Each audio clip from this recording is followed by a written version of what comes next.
بسم اللہ الرحمن الرحیم۔ رمضان المبارک کے حوالے سے ہم نے تفہیم القرآن کے مطالعے کا جو سلسلہ شروع کیا ہے، آج اس کی دوسری قسط ہے۔ اس تفہیم القرآن کے مقدمے میں مولانا سید ابوالعلا مودودی صاحب نے قرآن فہمی اور اس کے بنیادی اصول پر بہت تفصیل سے لکھا ہے۔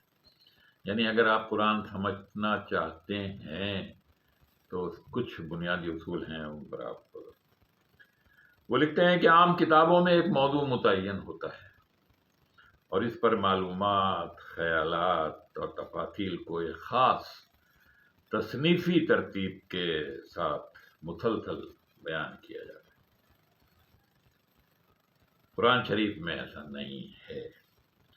قرآن میں مختلف باتیں بار بار اور ایک دوسرے کے بعد آ رہی ہیں۔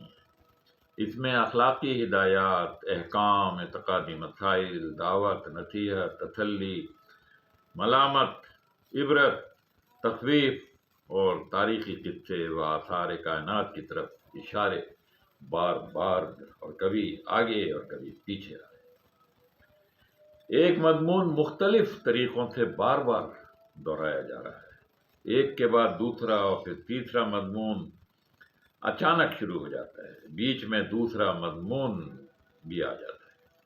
مخاطب اور متکلم بار بار بدلتے رہتے ہیں۔ بابوں اور فصلوں کی تقسیم کا کہیں نشان نہیں ہے۔ قرآن کا موضوع، مدعا اور مرکزی مضمون کا سراغ دوسری کتابوں کی طرح آسانی سے نہیں ملتا۔ اکثر مقامات پر اس کی عبارت کا پس منظر بھی اس کی نگاہوں سے اوجھل رہتا ہے۔ بہت سے لوگ قرآن کا مطالعہ شروع کر کے شبہات میں مبتلا ہو جاتے ہیں۔ قرآن کی اصل یہ ہے کہ یہ انسان کو زندگی کا طریقہ بتاتا ہے۔ انسان کو خود مختاری دے کر ہدایات دی ہیں، یہ کرو گے تو آخرت میں کامیاب، یہ نہ کرو گے تو ناکام۔ قرآن کا موضوع انسان ہے، اس کی کامیابی اور ناکامی ہے، اس کا مدعا انسان کی صحیح رویے کی طرف دعوت ہے۔ یہ ایسی کتاب نہیں جس کے بیک وقت لکھ دیا گیا ہو اور حضور صلی اللہ علیہ وسلم کو دے دی گئی ہو۔ یہ وقت اور حالات کے مطابق نازل ہوتا رہا۔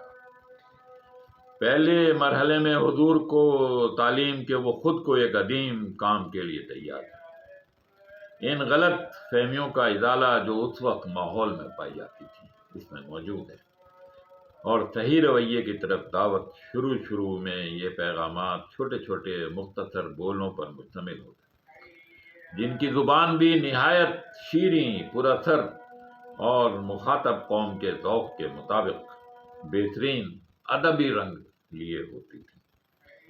یہ مکی صورتوں میں آپ یہ چیزیں دیکھیں گے، ان میں مقامی رنگ بہت زیادہ تھا۔ یہ مرحلہ ابتدائی 5 برسوں تک جاری رہا ہے۔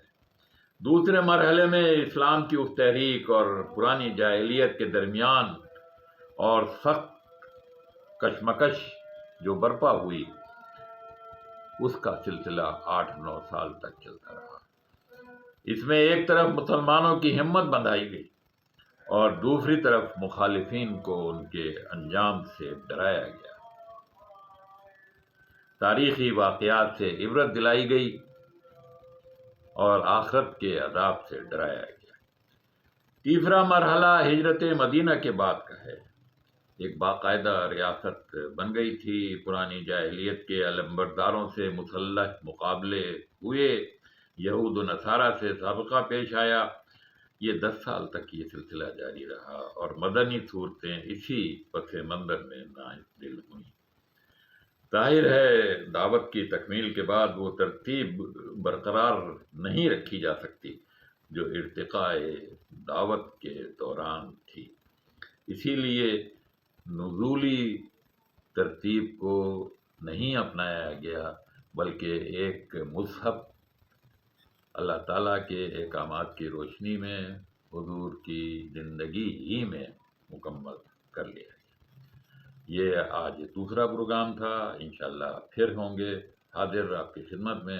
امن وردیپ کو اجازت دیجیے. اللہ حافظ.